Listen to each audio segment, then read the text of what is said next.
Antes de comenzar nuevamente a darle lectura a esta sección de la palabra de Dios, quiero pues que pensemos un poco acerca de la muerte. No es porque estemos aproximándonos al día 2, al 2 de noviembre, donde la gente hace toda una festividad a la muerte por esos días, sino que pensemos cómo es que la muerte es un castigo de parte de Dios para el hombre por causa del pecado. Ciertamente cuando yo hablo de la muerte, lo quiero hablar con toda la sensibilidad posible, hermanos, porque yo sé que algunos de los que están aquí presentes pues han perdido a un ser querido recientemente, y eso pues obviamente sabemos que la muerte, esa experiencia causa mucho sufrimiento, dolor a la familia que pierde a ese ser querido. Estamos de acuerdo que la muerte física siempre trae dolor, sufrimiento, tristeza al corazón del hombre, porque desearíamos que nuestros seres queridos permanecieran por siempre aquí al lado de nosotros, pero no es posible. De acuerdo a la palabra de Dios, no es posible. La muerte ha llegado como consecuencia del pecado del hombre. Ahora, últimamente me ha tocado ver a mí a personas que pierden un ser querido. Estábamos en el hospital y varias personas allí perdieron tanto a un familiar, en este caso a la mamá que está dando a luz a su hijo, y en el proceso pues pierde la vida. Y ya se han de imaginar cómo observábamos a las personas allí dolidas, sufriendo, inconsolables, algo muy difícil. Otros compañeros de esa temporada, vamos a decirlo así, juntamente conmigo, pues los vi perder a sus niños, a niños que después de un mes estuvieron debatiéndose entre la vida y la muerte, y al final pues perder la vida fue algo muy difícil también para ellos, y causó mucha tristeza, dolor a los padres, porque ya tenían ellos pues un gozo y una esperanza de que su hijo, un gozo de que naciera el hijo, pero una esperanza de que se recuperara también. Y fue algo muy difícil ver a las personas allí llorando, y creo que todos nosotros pues hemos estado pasando por esa circunstancia cuando nos toca también perder a un ser querido o conocer a alguien muy cercano a nosotros que ha perdido también a un familiar. La muerte siempre va a traer tristeza, dolor al corazón del hombre. Y esto es lo que precisamente viene abordando Pablo en la carta a los Romanos, en el capítulo 5, del versículo 12 al versículo 15. Vamos a darle lectura a esta sección de la Escritura. Romanos 5, versículo 12 al 15. Por tanto, como el pecado entró en el mundo por un hombre, y por el pecado la muerte, así la muerte pasó a todos los hombres, por cuanto todos pecaron. Pues antes de la ley había pecado en el mundo, pero donde no hay ley no se inculpa de pecado. No obstante, reinó la muerte después de Adán hasta Moisés, aun los que no pecaron a la manera de transgresión de Adán, el cual es figura del que había de venir. Pero el don no fue como la transgresión, porque si por la transgresión de aquel uno murieron los muchos, abundaron mucho más para los muchos la gracia y el don de Dios por la gracia de un hombre, Jesucristo. Que Dios bendiga su palabra en esta tarde.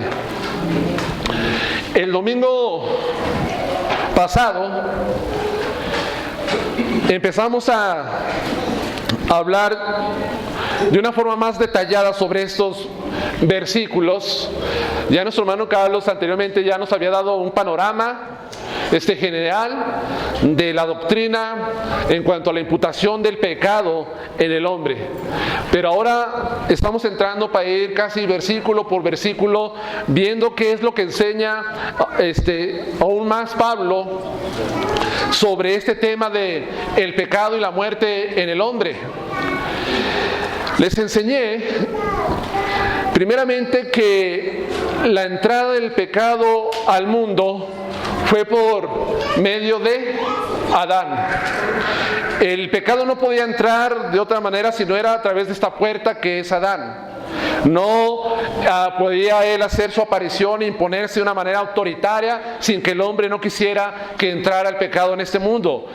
Adán, de una manera voluntaria, él le dio la apertura al pecado, al mundo, o sea, a su propia vida, y eso es como el pecado se manifestó en este mundo. Pero también no solamente el pecado entró al mundo y afectó a la raza humana, a la humanidad, sino que también el pecado trajo la muerte al mundo.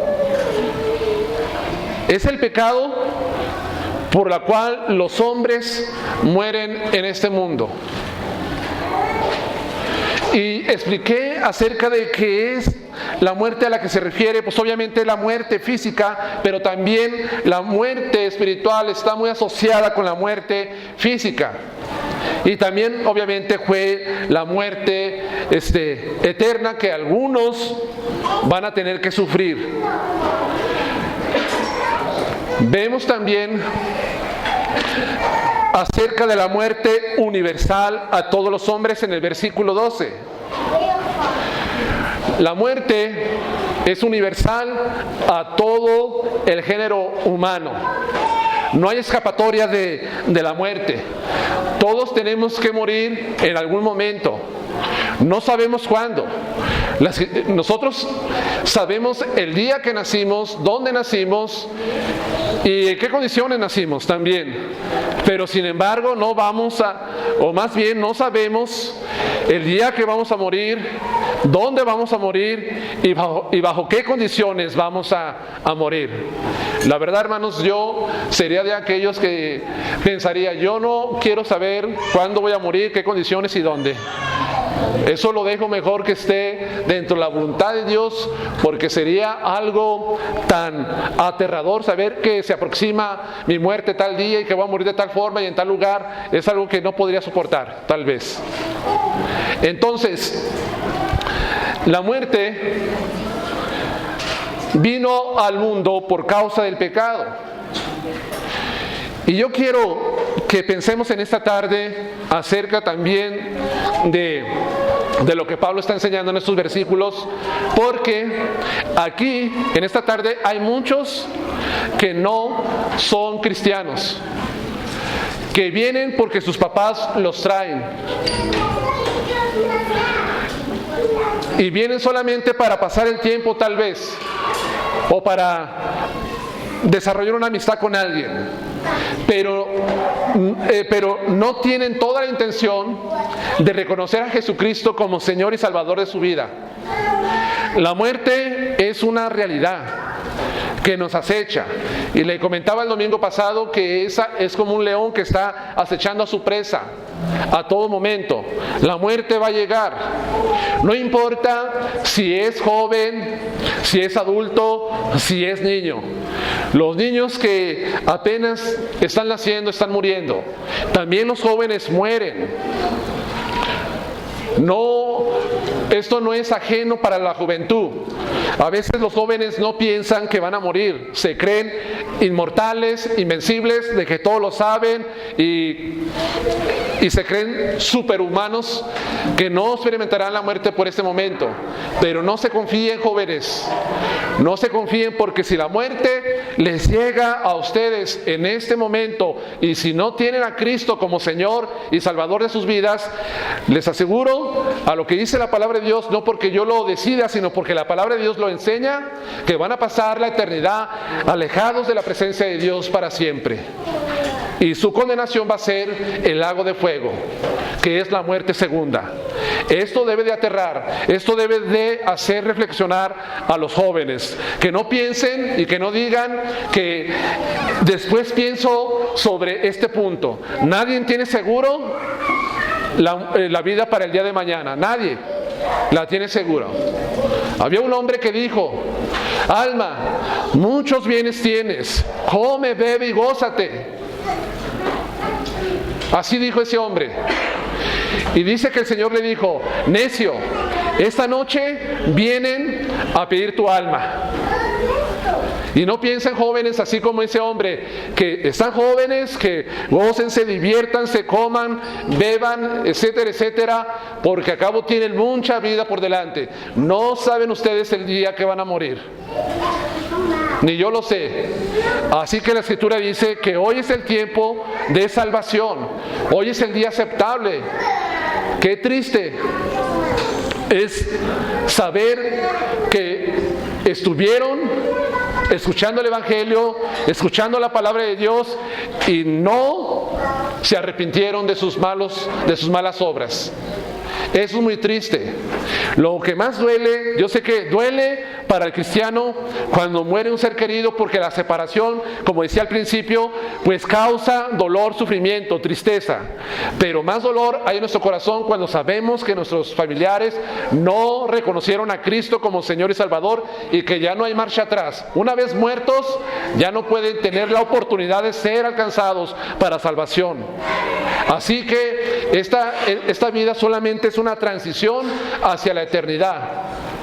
Asegúrate, joven, asegúrate, adulto, de que en verdad tienes a Jesucristo como tu Señor y Salvador de tu vida.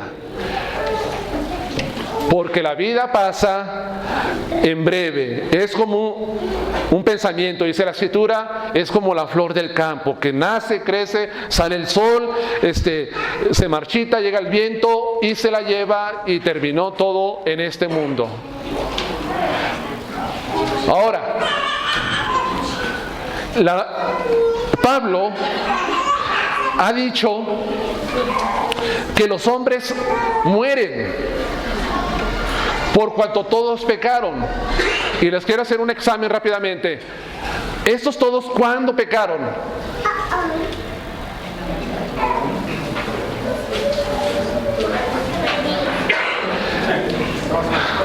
¿Cómo? ¿Pecamos en el vientre de nuestra madre?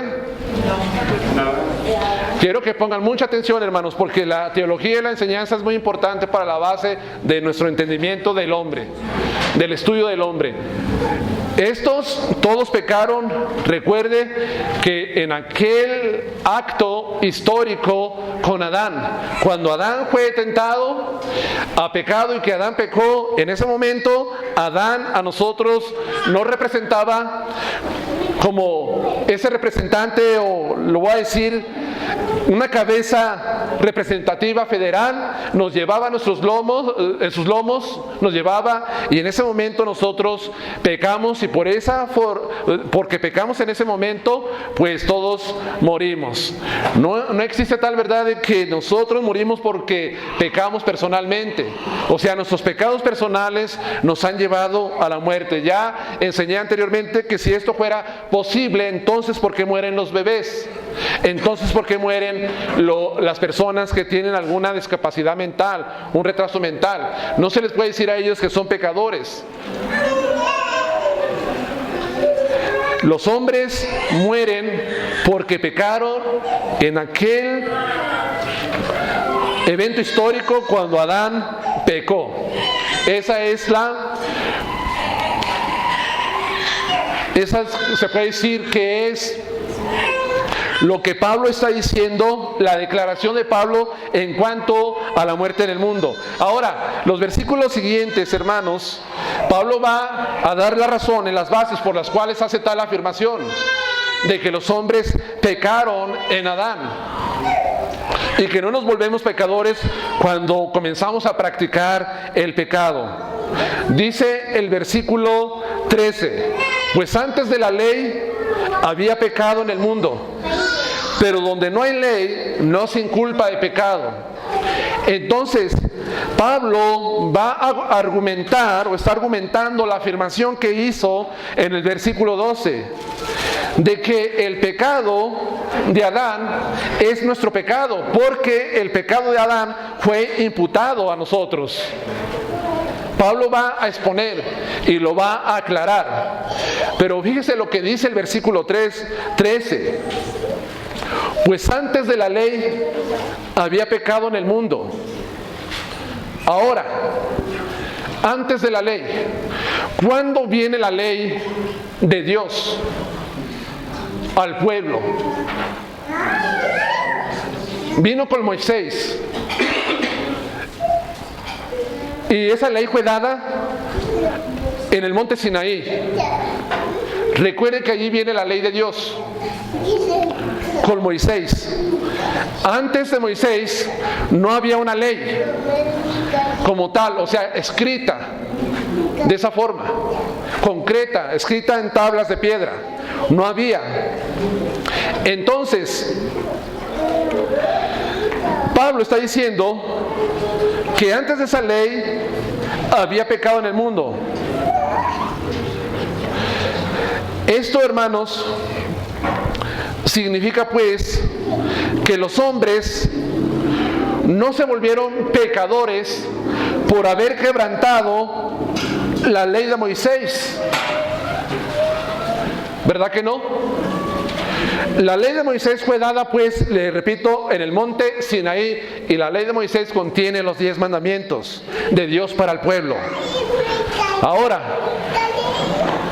había pecado, viene la ley mucho después.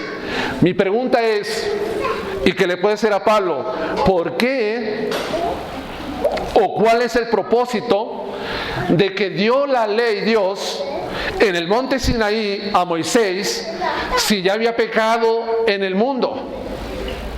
Si la ley no nos hace pecadores, ¿para qué fue dada pues esa ley? Bueno, la ley de Dios, donde vienen los 10 mandamientos, fue dada con un propósito. Si vamos nosotros a Gálatas capítulo 3 versículo 19, dice Gálatas 3 versículo 19, entonces ¿para qué sirve la ley? ¿Para qué sirve la ley? Y él contesta, fue añadida a causa de las transgresiones, hasta que viniese la simiente, a quien fue hecha la promesa, y fue ordenada por medio de ángeles en mano de un mediador. Entonces, la ley, de acuerdo a Pablo, fue dada para revelar el verdadero carácter del pecado. Para revelar el verdadero carácter del pecado como transgresión. ¿Sí el pecado existió antes de la ley? Claro que sí. Pero antes de la ley, el hombre no reconoció como transgresión el pecado sin antes de que viniera una ley que lo prohibiera. O sea, el hombre no se miraba a sí mismo como transgresor, sino hasta que viene la ley es cuando el hombre reconoce verdaderamente que es transgresor. Pero hasta que hubo una ley escrita que lo condenara por no cumplir los requerimientos de la ley. ¿Sí me están entendiendo? Es como si aquí el gobierno de Zacatecas prohibiera el circular por las banquetas que están a nuestra mano derecha. Mientras no haya esa provisión, yo puedo circular por esa vía, todo lo que está a mi mano derecha.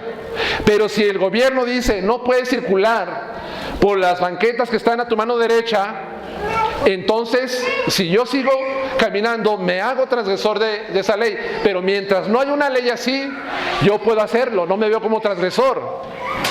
Entonces, la ley era para condenar al hombre de que era transgresor.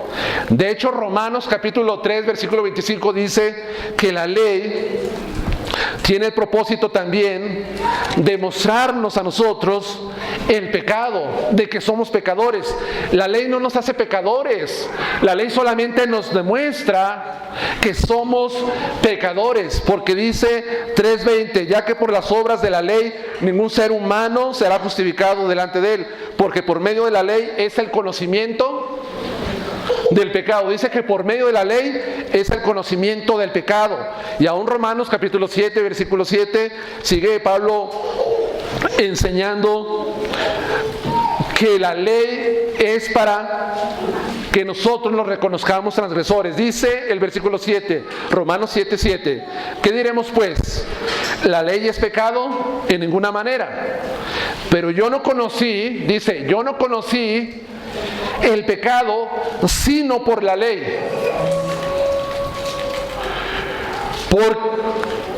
Porque tampoco conociera la codicia si la ley no dijera no codiciarás. Entonces allí es cuando el hombre se da cuenta de que es verdadero transgresor. Ahora, volviendo al versículo 13 de Romanos 5, pues antes de la ley había pecado en el mundo. Claro que había pecado. Pero donde no hay ley, no se inculpa de pecado. Entonces no existía una ley como tal que prohibiera cierta conducta del hombre. Pero el hecho de que el hombre no tuviera una ley no significa que no fuera pecador. El hombre, aunque no tuviera esa ley escrita, dice Pablo que es pecador ante los ojos de Dios.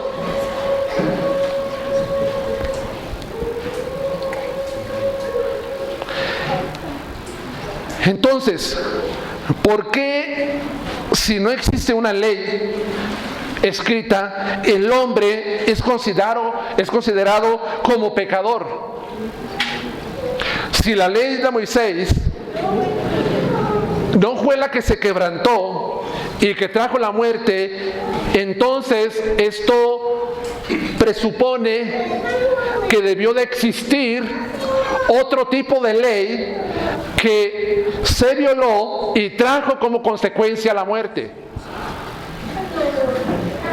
No la ley de Moisés, sino otro tipo de ley que se estuvo quebrantando y trajo como consecuencia el castigo, la muerte en los hombres. Ahora, ¿pero qué tipo de ley pudo ser que convirtió a los hombres en pecadores, como le digo? Si no estaba la ley mosaica. Obviamente, hermanos, esa ley fue la que se dio a forma de mandamiento en el huerto del Edén. Fue un mandamiento que se le dio a Adán en el huerto del Edén. ¿Cuál fue el mandamiento que se le dio?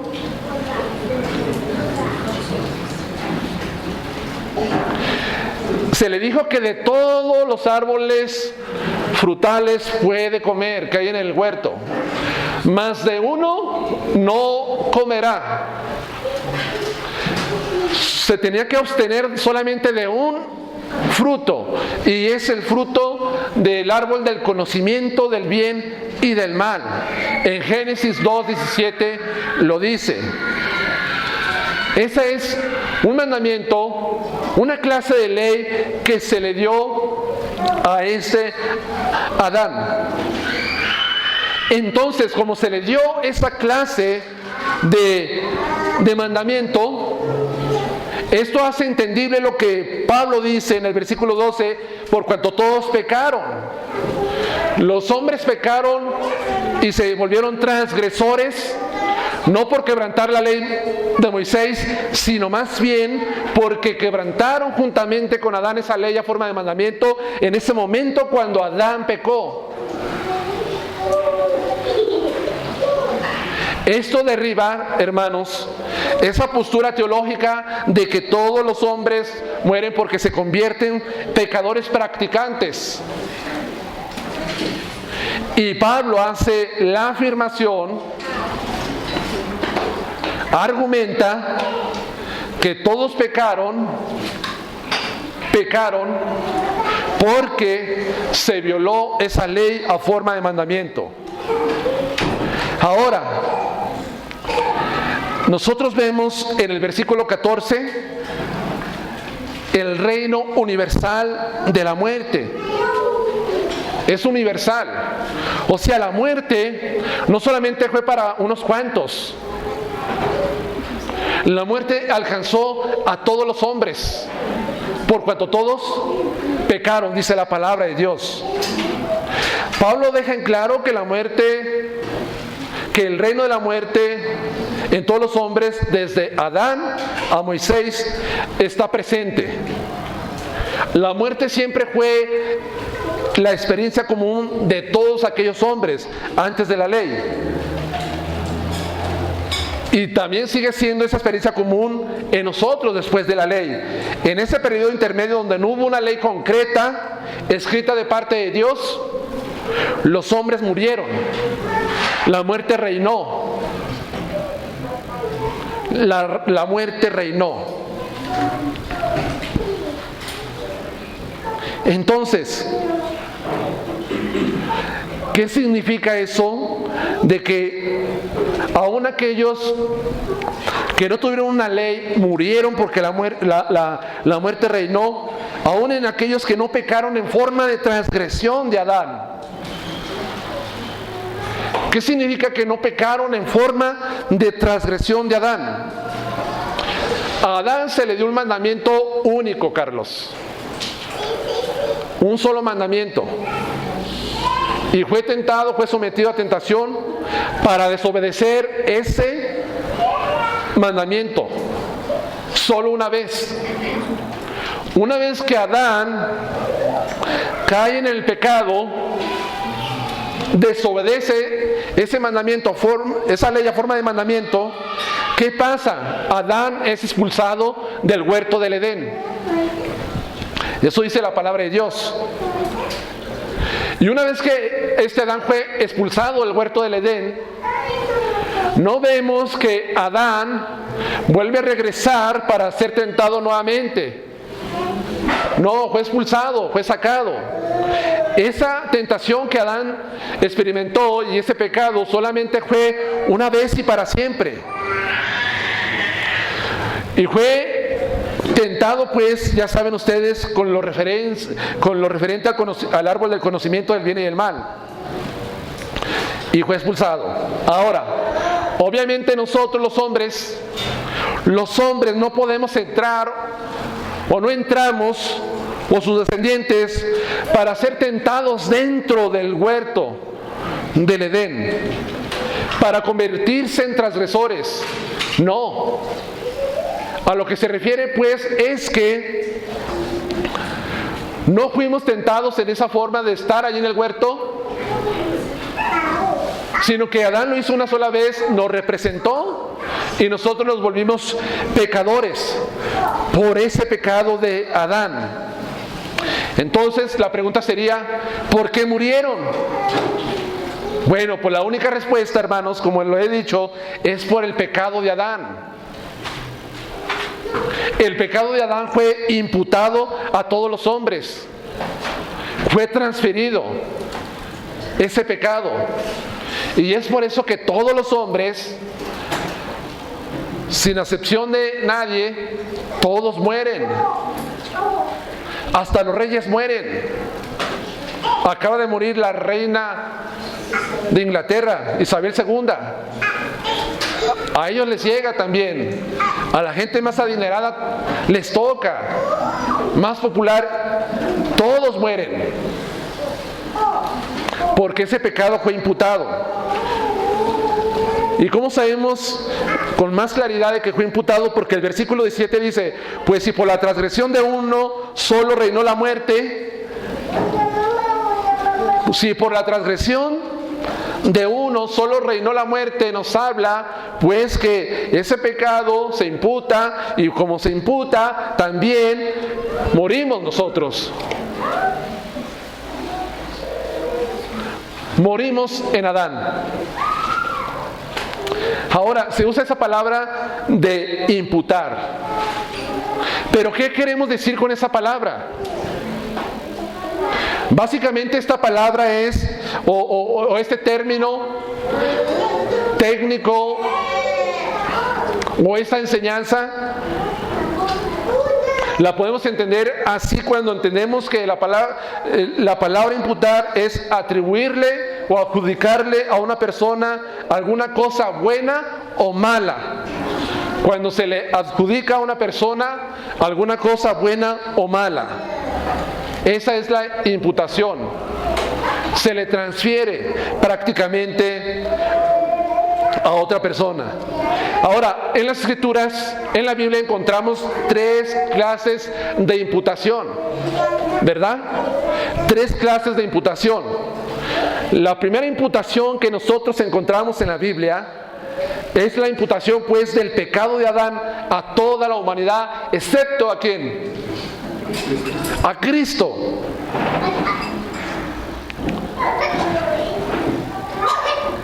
En 1 Corintios 15, 21, 22 nos habla precisamente cómo en Adán todos morimos por esa imputación. Dice el versículo 21, por cuanto la muerte entró por un hombre, también por un hombre la resurrección de los muertos. Versículo 22, porque así como en Adán todos mueren, también en Cristo todos serán vivificados. Eso lo vamos a ver más adelante. Entonces, hermanos, el pecado es imputado a todos los hombres. Es muy importante que ustedes sepan esta enseñanza, porque hay enseñanzas que dicen que no todos los hombres pecaron o se les imputó el pecado. Por ejemplo, dentro del catolicismo, la teología católica enseña que esta María nunca pecó porque ella fue concebida inmaculada. Que es inmaculado, protegido del pecado. Y por eso se ha elevado a María al nivel de Cristo, al nivel de Dios, porque dicen que nunca pecó, que ella fue concebida inmaculada. La pregunta es, ¿la Biblia afirma tal declaración? ¿Acaso no dice que por cuanto todos pecaron, están destituidos de la gloria de Dios, no solamente por el pecado por naturaleza, que es imputado, sino también por el pecado practicante que el hombre empieza a desarrollar en su corta vida? Entonces es una mentira. El único que no se le imputó el pecado fue Cristo, fue Jesús, nadie más.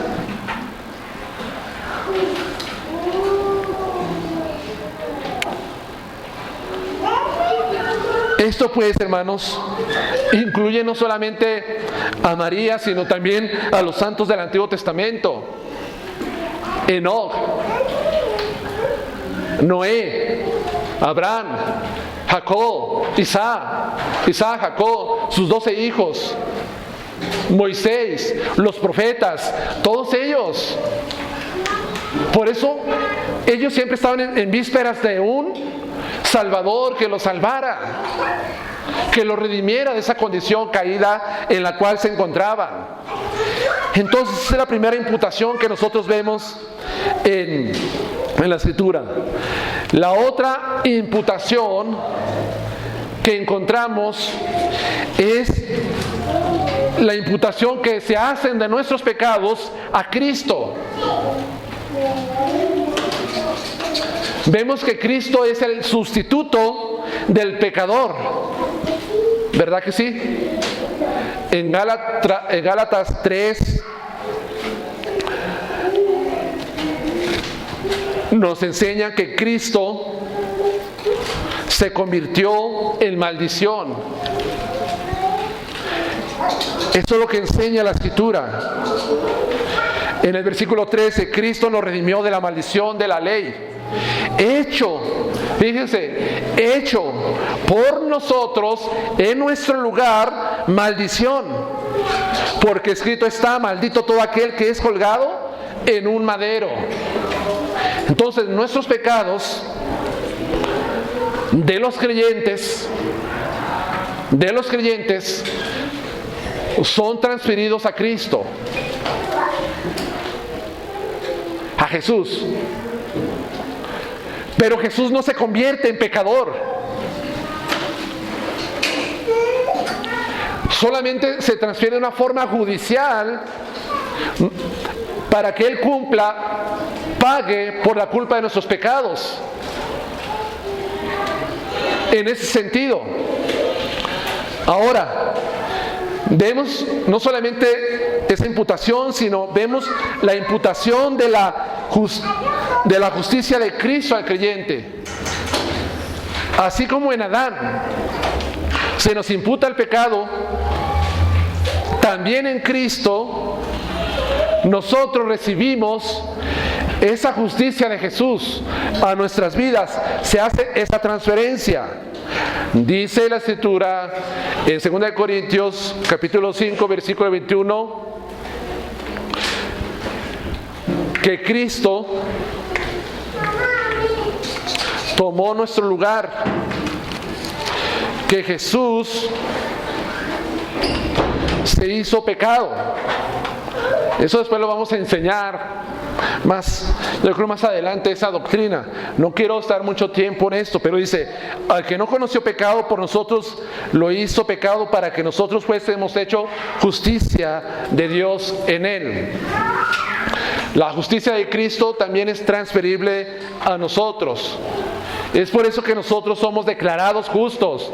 No porque sea la persona más justa, más buena, que nunca se equivoca en este mundo, sino porque la justicia de Cristo está en tu vida y está en mi vida, y Dios nos ve como justos. Esa es la imputación de la justicia de Cristo que encontramos, que se transfiere a los creyentes. Entonces, volviendo a Romanos, aunque los hombres obviamente no tenían esa ley, se volvieron transgresores. Ellos murieron por el hecho de heredar la naturaleza pecadora cuando se les imputó el pecado. Por eso morimos. Esa naturaleza del pecado.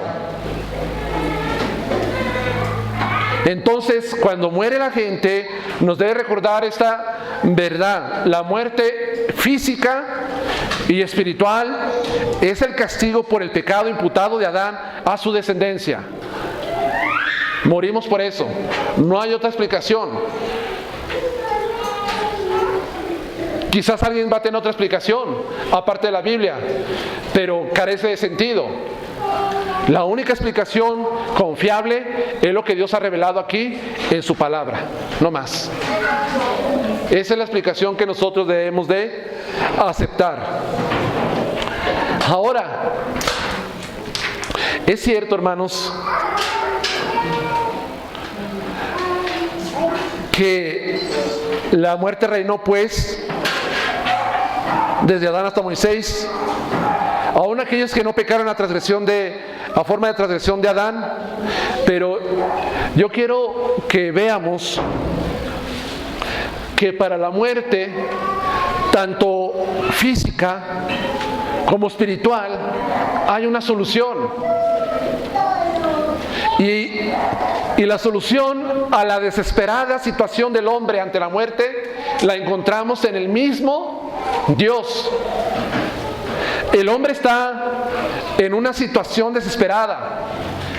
El hombre no regenerado, el hombre no cristiano, ante la muerte.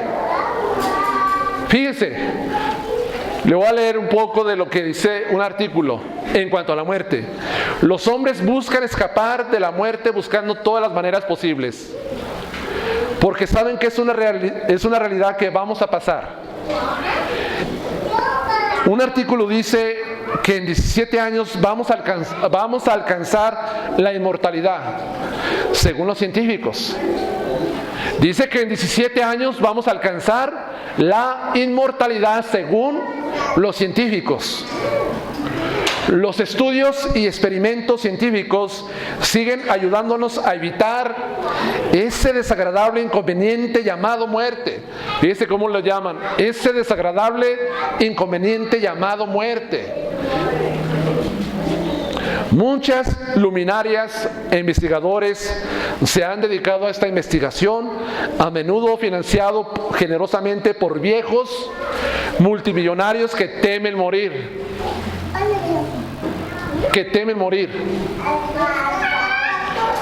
Un investigador de la Universidad de Arizona, llamado Wolfgang Fink, dice en cuanto a esta solución de buscar la inmortalidad: yo vería la inmortalidad viniendo del sector biológico, añadiendo, evitando la muerte y el envejecimiento de las células y preservándolo a través de un método criogénicos o donación. Así podemos prolongar la vida natural. Entonces, el hombre busca desesperadamente escapar de la muerte, ¿verdad? A través, vemos aquí que quieren hacerlo a través del método científico. Pero, hermanos, eso jamás se va a lograr, porque la solución a la muerte no está en el hombre. La solución a la muerte está en Dios. Y por más intentos que se hagan, no van a escapar. No vamos a escapar nosotros, porque es la sentencia que Dios dio por el pecado cometido. Ahora, esto me lleva a pensar a mí cómo hay tanta gente que tú decías, Carlos, que busca escapar de la muerte a través de una buena salud, a través de mantenerse pues ejercitados, jóvenes, y hacen muchas cosas, dietas, medicamentos para no envejecer y muchas cosas. No estoy diciendo que eso sea malo y que no debamos de hacerlo. Claro que debemos de buscar estar saludables, pero aún así, hermanos, vamos a morir. Y esto no es un pensamiento fatalista que yo quiero decir, deja de hacer lo que estás haciendo. No, simplemente que no olvidemos la realidad de que la muerte es una realidad, porque todos pecamos y es la sentencia que tenemos que experimentar, esa condena, es todo.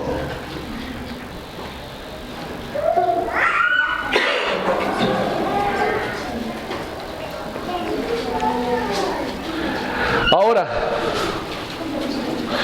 aunque los hombres están desesperados por la situación de la muerte y no van a encontrar la solución, porque ésta se encuentra en Dios, en la misericordia de Dios, los hombres no han sido abandonados a su suerte, dejándolos por siempre sin esperanza y redención, a sufrir la muerte por siempre. Que vemos que Dios es muy misericordioso, y Él no nos abandonó a esa suerte para que muramos por siempre. Dios diseñó un plan, una estrategia de cómo salvar al hombre de la muerte espiritual y de la muerte física y de la muerte eterna. Dice que a los hijos de Adán se les extendió la gracia y la misericordia para rescatarlos de este estado de muerte. La Biblia nos enseña, Fernando, que Dios no extendió su gracia y su misericordia sobre los ángeles caídos. esos no tienen salvación, ya no tienen esperanza.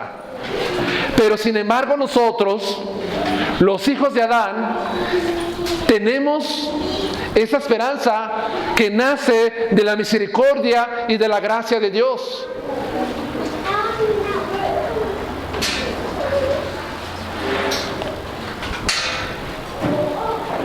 Entonces, la muerte no es lo último ya para el hombre si Dios no hubiera extendido esa gracia. Y nosotros vamos a ver lo que dice Pablo, que esa gracia viene de parte de aquel en el cual Adán es figura, del que había de venir el versículo 14. Está hablando de Cristo. Y él va nuevamente a dar comienzo a una comparación, pero de contraste, entre Adán y Cristo. En el versículo 15. Pero el don no fue como la transgresión, porque si por la transgresión de aquel uno murieron los muchos, abundaron mucho más para los muchos la gracia y el don de Dios por la gracia de un hombre que es Jesucristo. Dice que el don no es como la transgresión, y aquí está usando varias veces la palabra transgresión. Pablo la usa 2 veces en este versículo. Vemos en el versículo 17 una más, en el 18 otra, transgresión.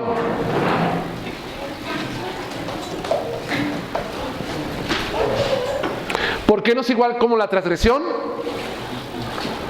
Porque la palabra transgresión significa el límite que Dios ha establecido, o salirse de esos límites que Dios le establece al hombre. Así al hombre se le puso un límite.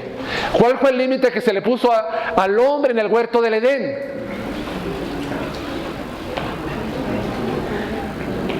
No comer del fruto.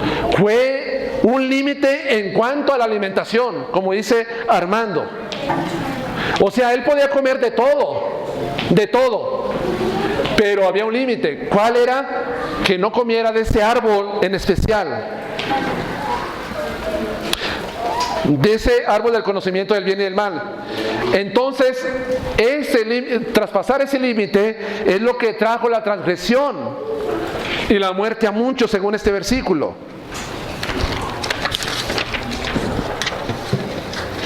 Ya Pablo ya ha enseñado que en esa transgresión todos estamos envueltos, porque Adán fue la cabeza que nos representó. Él es el representante de nosotros. Ahora, esto me lleva a mí a pensar, al primer hombre se le puso un límite y lo transgredió y se hizo transgresor. Me pongo a pensar, ¿cuántos límites no nos ha puesto Dios a nosotros y nosotros traspasamos esos límites?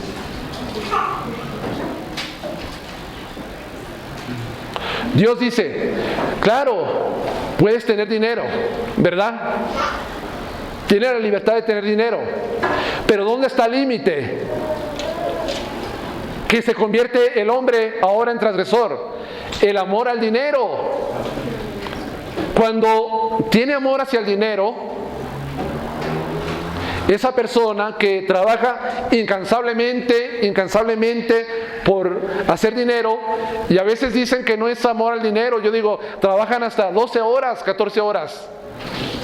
Entonces, ¿qué es lo que los motiva?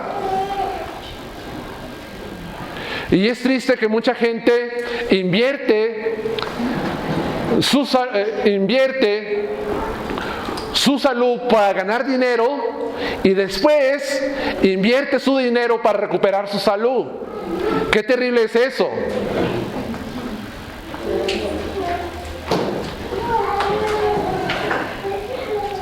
Hay límite que Dios le pone a los hombres, el de comer.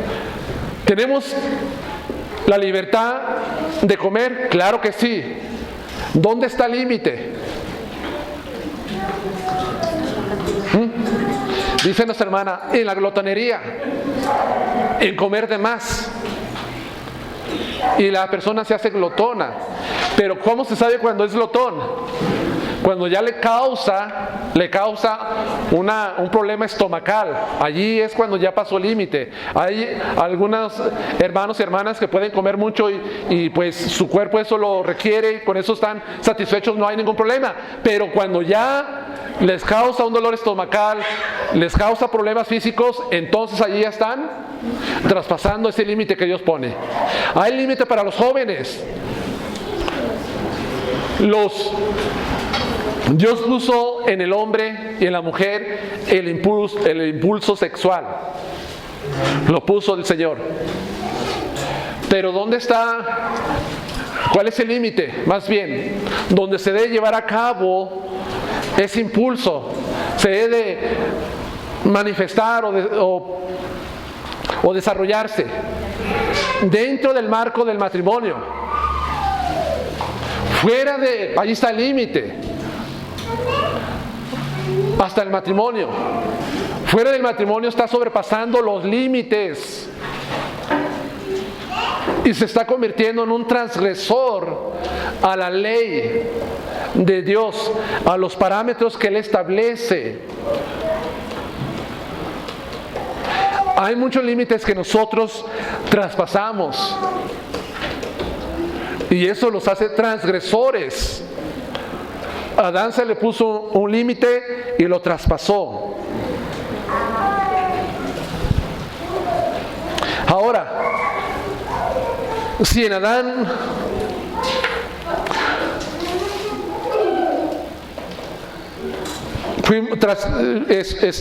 también nos convertimos en transgresores por el pecado de uno y así murieron muchos, versículo 15. Estas palabras ahora sí son muy importantes.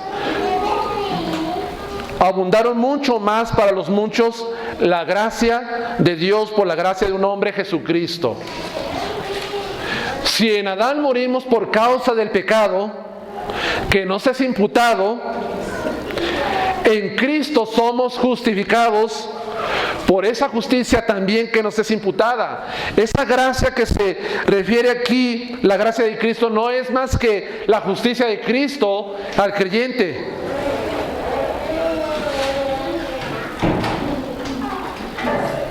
Esto significando que en Cristo somos justificados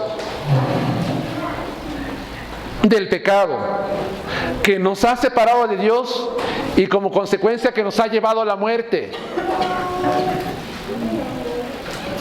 Es una comparación. Adán nos hace a nosotros culpables, Cristo nos hace justos, inocentes.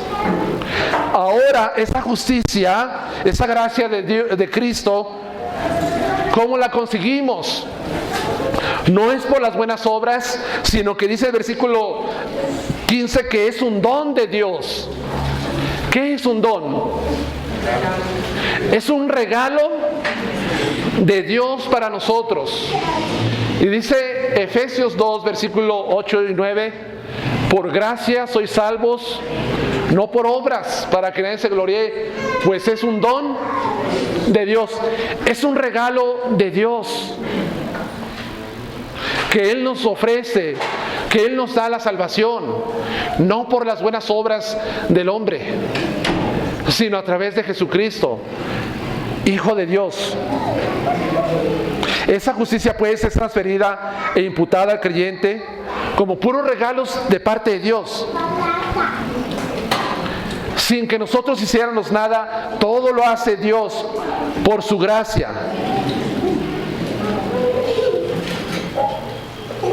¿Sí estamos de acuerdo en eso? Ahora, lo que está también implícito aquí es la verdad que donde abundó mucho más la gracia de Dios puede hacer mucho más Y aunque el pecado tiene el poder para destruir, para separar al hombre de Dios y para condenar y para hacerlo morir, ese pecado no puede romper el poder de Cristo para justificarnos. No puede romperlo jamás, el pecado. Ya una vez justificados por Cristo, no hay marcha atrás si es una verdadera justificación. El pecado ya no tiene ese poder. Cristo debilitó al pecado. Pero si el pecado no puede hacer eso, Cristo sí puede romper el pecado y la muerte. Cristo lo puede hacer. Entonces, nuestra esperanza siempre va a estar en Jesús, en Cristo, que rompió ese poder.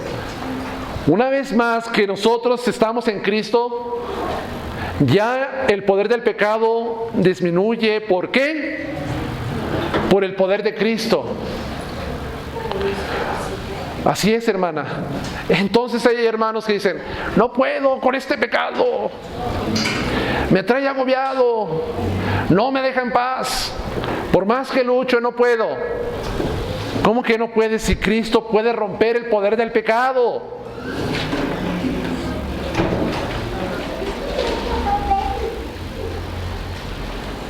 Entonces, si usted no puede, y si ese pecado está allí, entonces Cristo no puede romper el poder de ese pecado. Y Cristo no tiene el suficiente poder para romper ese pecado. Y eso sería una blasfemia y una herejía. Porque Cristo tiene el poder para romper cualquier clase de pecado en el hombre.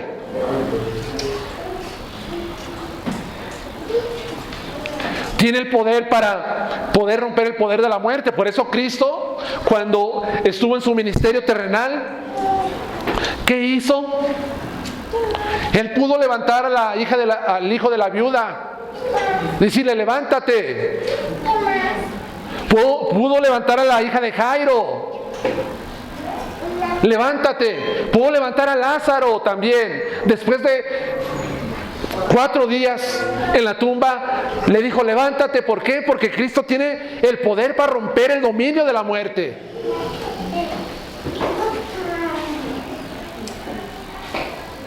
Aún, hermanos, aunque ciertamente nosotros estamos, el mundo está en una condición de pecado y de muerte, de condenación, en Cristo encontramos la solución a ese problema. Solamente en Jesús y en nadie más. Me voy a quedar hasta aquí, pero también quiero reflexionar en lo siguiente: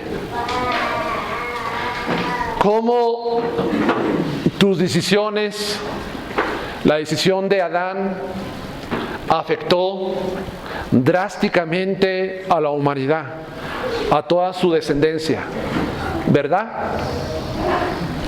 La decisión de Adán. Ahora, ¿cómo nuestras decisiones, porque es el mismo principio, afectan a los que están alrededor de nosotros? A veces pensamos que no afectan nuestras decisiones a los que están alrededor de nosotros. ¿Qué dice? ¿Sabes qué, mujer? Pues si no la hacemos, pues nos divorciamos y acabamos con esto. Como si el problema y la afectación solamente estuviera allí. ¿Verdad que sí?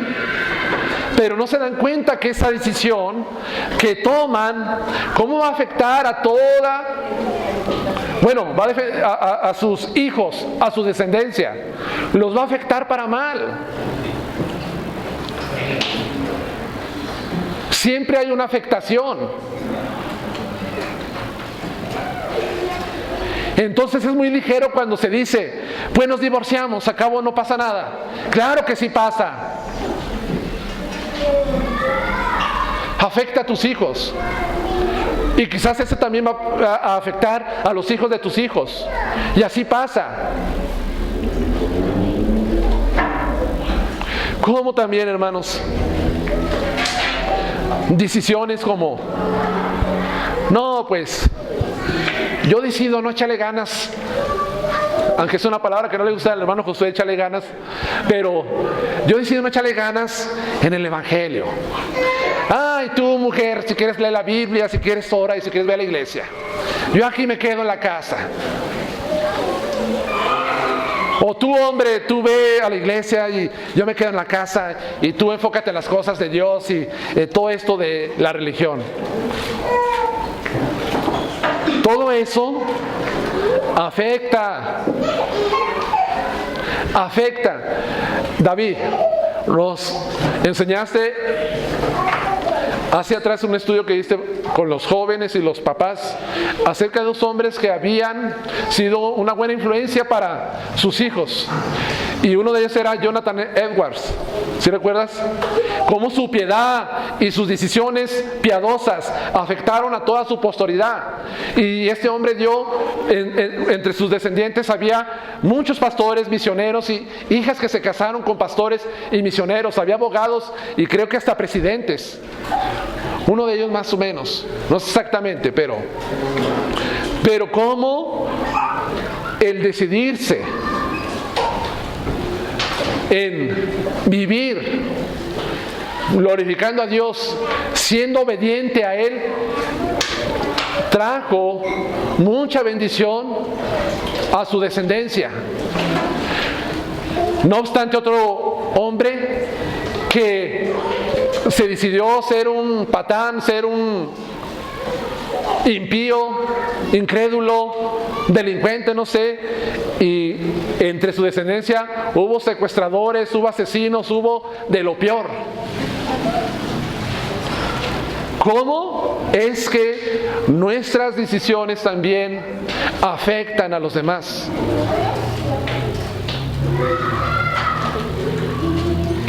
Hijos, tus decisiones no solamente te afectan a ti, afectan a tus padres. ¿Y sabías tú que muchas veces para que los padres tengan una buena salud emocional o tranquilidad o paz, depende mucho de ustedes, hijos, de sus decisiones que toman? Si tomas una mala decisión, vas a afectar grandemente a tus padres. Entonces, eso no es solamente para esposos y para esposa, es también para los hijos. ¿Cómo mis decisiones van a afectar a los demás?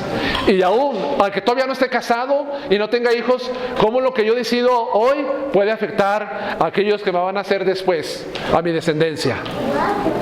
Pensemos en eso. Ese es el principio que vemos aquí en el pecado de Adán. Su decisión nos afectó, pero la decisión de Cristo nos benefició, nos afectó para bien, de una manera positiva.